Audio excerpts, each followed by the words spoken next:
Au nom d'Allah, le tout miséricordieux, le très miséricordieux. Ô prophète, quand vous répudiez les femmes, répudiez-les conformément à leur période d'attente prescrite, et comptez la période, et craignez Allah votre Seigneur. Ne les faites pas sortir de leur maison, et qu'elles n'en sortent pas, à moins qu'elles n'aient commis une turpitude prouvée. Telles sont les lois d'Allah. Quiconque cependant transgresse les lois d'Allah se fait du tort à lui-même.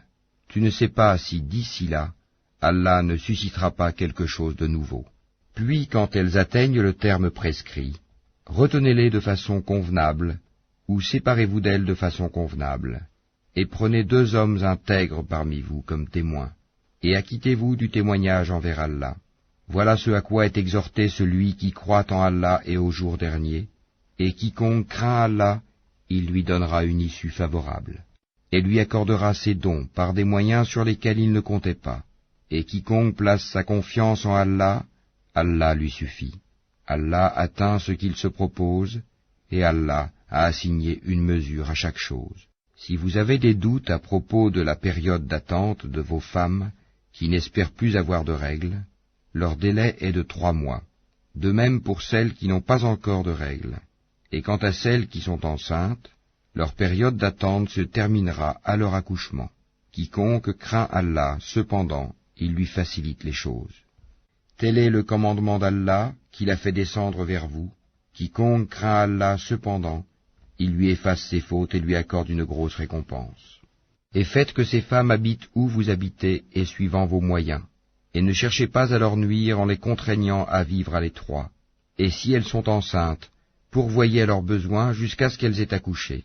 Puis, si elles allaitent l'enfant né de vous, donnez-leur leur salaire, et concertez-vous à ce sujet de façon convenable. Et si vous rencontrez des difficultés réciproques, alors une autre allaitera pour lui. Que celui qui est aisé dépense de sa fortune, et que celui dont les biens sont restreints dépense selon ce qu'Allah lui a accordé. Allah n'impose à personne que selon ce qu'il lui a donné, et Allah fera succéder l'aisance à la gêne. Que de cités ont refusé avec insolence le commandement de leur Seigneur et de ses messagers. Nous leur en demandâmes compte avec sévérité, et les châtiâmes d'un châtiment inouï. Elles goûtèrent donc la conséquence de leur comportement, et le résultat final de leurs actions fut leur perdition. Allah a préparé pour eux un dur châtiment. Craignez Allah donc, ô vous qui êtes doués d'intelligence, vous qui avez la foi. Certes, Allah a fait descendre vers vous un rappel, un messager qui vous récite les versets d'Allah comme preuve claire, afin de faire sortir ceux qui croient et accomplissent les bonnes œuvres des ténèbres à la lumière. Et quiconque croit en Allah et fait le bien, il le fait entrer au jardin sous lesquels coulent les ruisseaux, pour y demeurer éternellement. Allah lui a fait une belle attribution. Allah qui a créé 7 cieux et autant de terre, entre eux son commandement descend, afin que vous sachiez qu'Allah est en vérité omnipotent, et qu'Allah a embrassé toutes choses de son savoir.